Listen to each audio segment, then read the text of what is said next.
matter of sinking myself down into the East End of London. "You had better see the police for a guide," they added on second thought, painfully endeavouring to adjust themselves to the psychological processes of a madman who had come to them with better credentials than brains.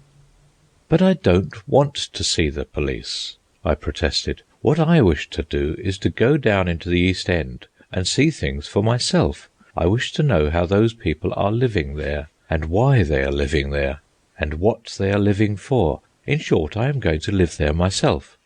"You don't want to live down there," everybody said, with disapprobation writ large upon their faces.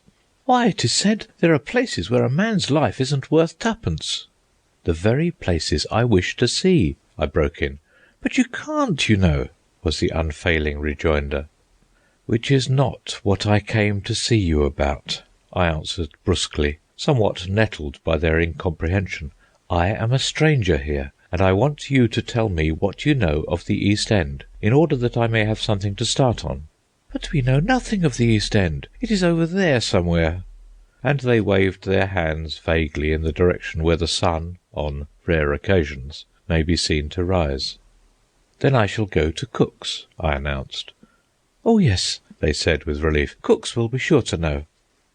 But oh, Cook, oh, Thomas Cook and Son, pathfinders and trail clearers, living signposts to all the world, and bestowers of first aid to bewildered travellers, unhesitatingly and instantly, with ease and celerity, could you send me to darkest Africa or innermost Thibet, but to the East End of London, barely a stone's throw distant from Ludgate Circus, you know not the way.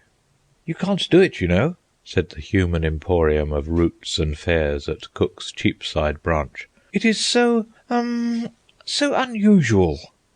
Consult the police," he concluded authoritatively, when I had persisted. "We are not accustomed to taking travellers to the East End. We receive no call to take them there, and we know nothing whatsoever about the place at all." "Never mind that," I interposed, to save myself from being swept out of the office by his flood of negations. "Here's something you can do for me. I wish you to understand in advance what I intend doing, so that in case of trouble you may be able to identify me." "Ah, I see. Should you be murdered, we would be in position to identify the corpse."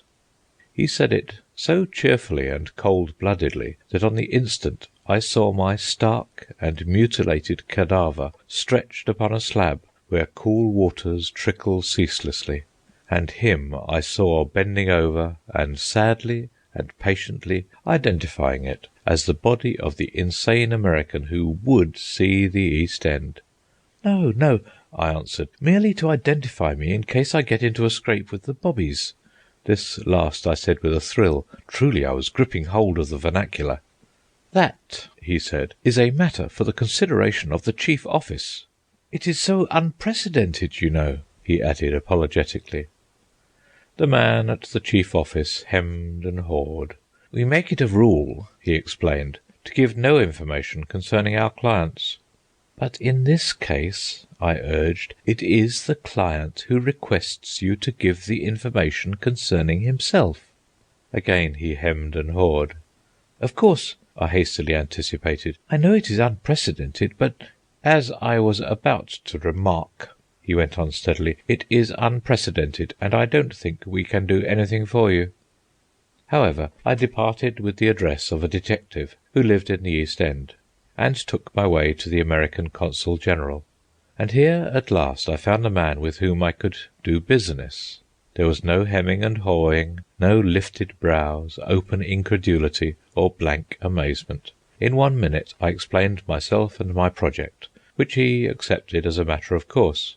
In the second minute he asked my age, height, and weight, and looked me over. And in the third minute, as we shook hands at parting, he said, "All right, Jack, I'll remember you and keep track." I breathed a sigh of relief. Having burnt my ships behind me, I was now free to plunge into that human wilderness of which nobody seemed to know anything. But at once I encountered a new difficulty in the shape of my cabby, a grey-whiskered and eminently decorous personage who had imperturbably driven me for several hours about the city. "Drive me down to the East End," I ordered, taking my seat.